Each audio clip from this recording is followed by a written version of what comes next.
आकाश on ट्रॅव्हलमध्ये स्वागत आहे तुमचं. आणि आज आपण आलेलो आहोत संभाजीनगरमधील खुलताबादमध्ये. आणि हे बघा इथे आहे भद्रा मारुती मंदिर. याच्या आधीचा जर तुम्ही ब्लॉग बघितला असेल तर आपण गेलो होतो घृष्णेश्वर मंदिरावर, म्हणजे घृष्णेश्वर ज्योतिर्लिंग.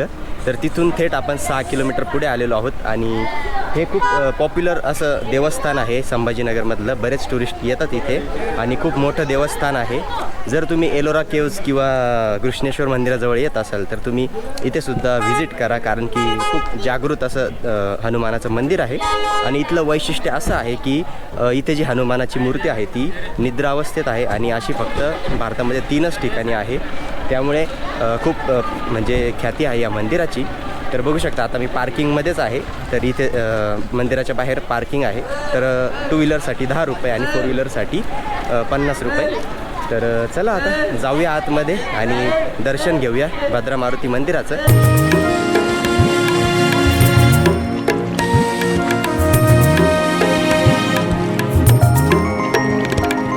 तर आता आतमध्ये आलेलो आहे आणि हे बघा इथे खूप मोठा परिसर आहे. इकडे शॉप्स आहे. तर इथे तुम्ही प्रसाद वगैरे खरेदी करू शकता किंवा खाण्यापिण्याच्या वस्तूसुद्धा आहेत, नाश्ता वगैरे करू शकता. आणि हे बघा इथे मागच्या बाजूला इथे चप्पल बूट स्टँड आहे आणि त्या बाजूला आहे मंदिर. तर हे बघा इथे आतमध्ये चप्पल बूट स्टँड आहे. तर इथे तुम्हाला चप्पल बूट काढावे लागेल आणि इथूनच इकडे लगेच मंदिराकडे जाण्याचा रस्ता आहे. गर्दी बरीच झालेली आहे कारण की आज रविवार आहे आणि रविवारी इकडे भरपूर गर्दी असते. शनिवारी तर जास्त असते पण रविवारी थोडीशी कमी असते.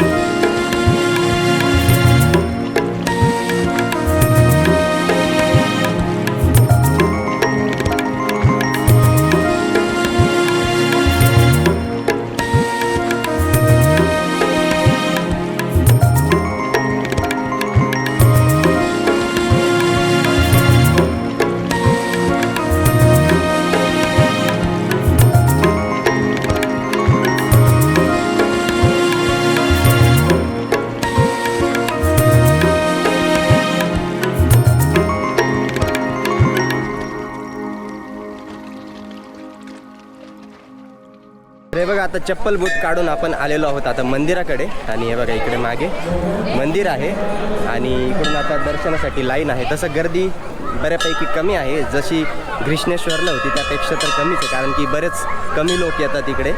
सो चला आता आपण लागूया लाईनमध्ये आणि आतमध्ये कसं आहे बघूया. कदाचित शूटला परमिशन नसेल आतमध्ये तर आपण मोबाईलमध्ये शूट करूया.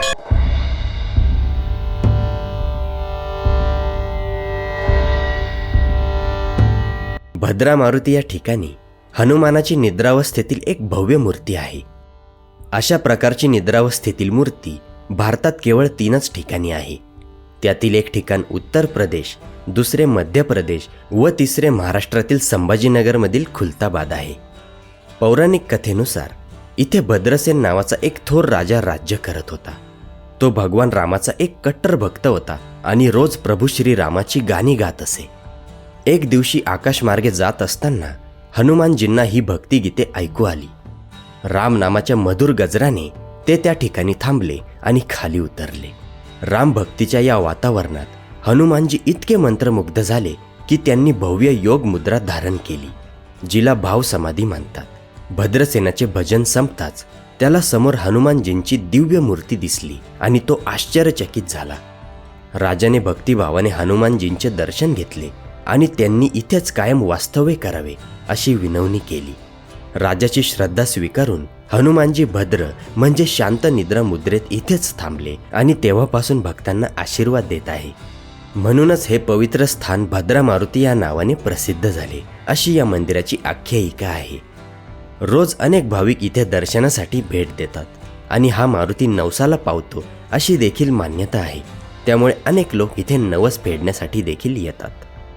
भद्रा मारुती मंदिर हे सकाळी 5 ते दुपारी 12 आणि सायंकाळी 4 ते रात्री 9 वाजेपर्यंत दर्शनासाठी खुले असते. तर मंडळी आपलं नशीब चांगलं होतं की आपल्याला आरतीसुद्धा अटेंड करायला मिळाली. आणि आता बघू शकता गर्दी पांगलेली आहे कारण की आरतीची वेळ होती. तर चला आता आरती वगैरे आपण बघितली आणि आता बाहेर जाऊ. तर मंडळी आता मंदिराच्या मागच्या बाजूला आलो आहे आणि हे बघा खूप मोठा हॉल आहे. तर इथे बरेच कार्यक्रम पार पडत असतील, धार्मिक कार्यक्रम, सांस्कृतिक कार्यक्रम. आणि मगाशी इथे भजन कीर्तन चालू होतं.